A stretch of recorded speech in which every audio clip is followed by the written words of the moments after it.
Hey everyone, Genevieve and me coming at you with a quick one-day build. If you've had a shop for any length of time, someone has asked you to make a backyard Jenga game. It's for those of you who aren't familiar, it's a game where you stack up, pieces of wood and then remove a piece, and but you make it out of 2x4s if you throw it in your backyard, so it just makes it really big. And you'll get a yawn.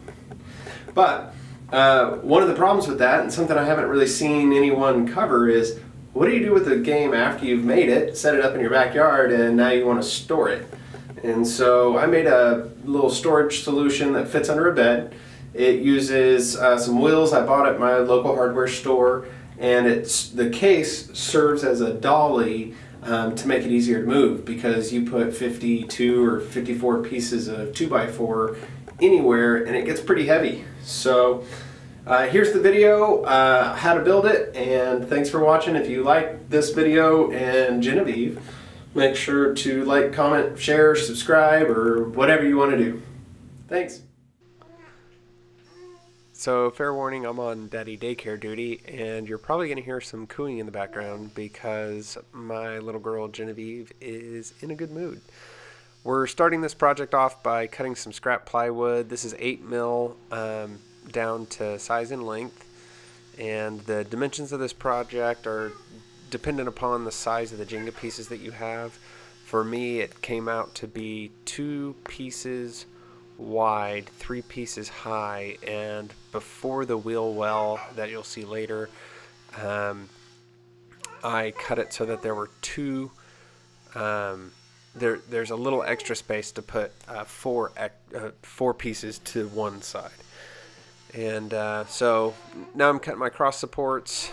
These are just a little less than the height of 3 2x4s stacked up, or 3 Jenga pieces, not standard 2x4s. Mine have been planed down to where they have square edges. So I just took a relative dimension, stacked 3, took that measurement, and then made my sides that high. Now I'm using a 90-degree squaring, jig to get everything set up. This step's not necessary, but I found it easier because it kind of held everything in place while I pre-drilled. I am using a countersink bit. I find on plywood boxes like this, it just makes things a little nicer. This isn't by any means fine woodworking. This is a one-day build. Wanted to knock something out so that we could store the Jenga pieces under a bed, and that was another dimension. That's why I didn't go any higher than 3 pieces, because that was the highest I could go without interfering with the bed. And actually it's a pretty tight fit. There's a slight rub on the way in, but it worked out, and this is a heck of a lot better than the box that all the pieces were in, that nobody but me or a stocky friend could help move. My wife definitely couldn't move the Jenga game around on her own. So this will come out, and we'll set up we can flip it over and set up the game on the back side of this that you're seeing now. So it'll make a nice little level base that we can use to play the game on. And I did use deck screws because this might go out in the yard. It's not designed to stay in a yard or anything, but just in case someone spills beer or something on it, I didn't want it to get rusty. And I did get a little blowout on the plywood, big screws, thin plywood.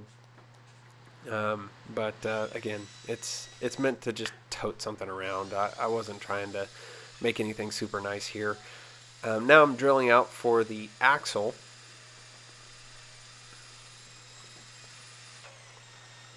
And I made sure to kind of level it out and then continue on to the other side. I didn't have quite enough bit length to get all the way through. So I had to finish it from the other side. But I did get far enough through that I could see where the center was.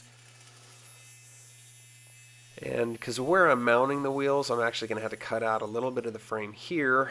I had to make sure that my overall width was thinner than a door frame, so that this would fit in and out without having to lift it, which would defeat the purpose of having wheels. So now I've cut that out. I just used a chisel to remove the horizontal sections.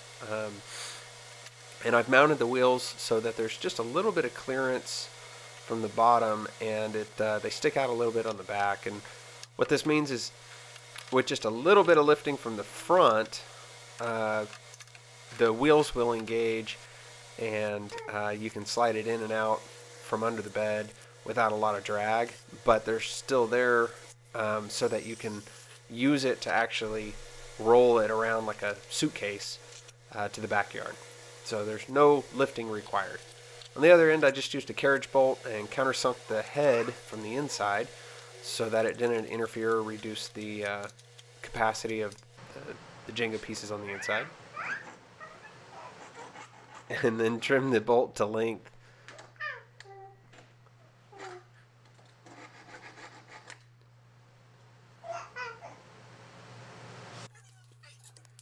And I screwed two pieces of 1/2-inch plywood together, and put on a little leftover kitchen handle,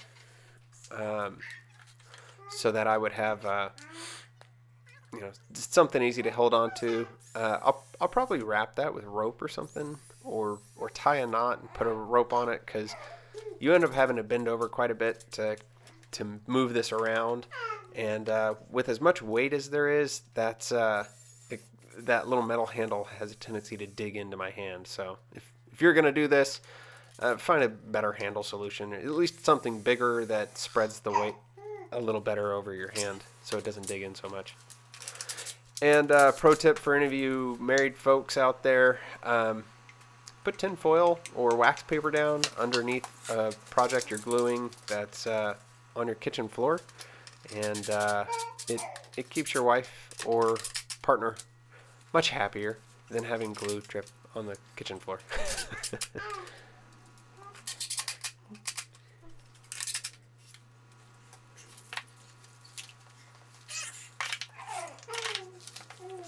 Also, make sure you leave a little bit of space front to back, side to side, so that you can actually get the pieces out. You don't want this to be a perfect fit project.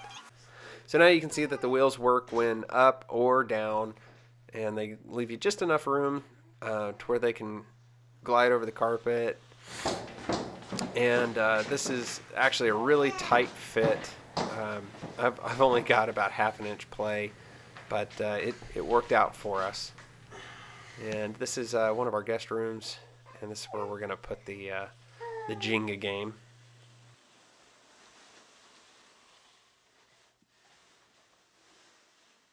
So that's my solution for how to store our Jenga game. If you like it, please subscribe, and thanks for watching.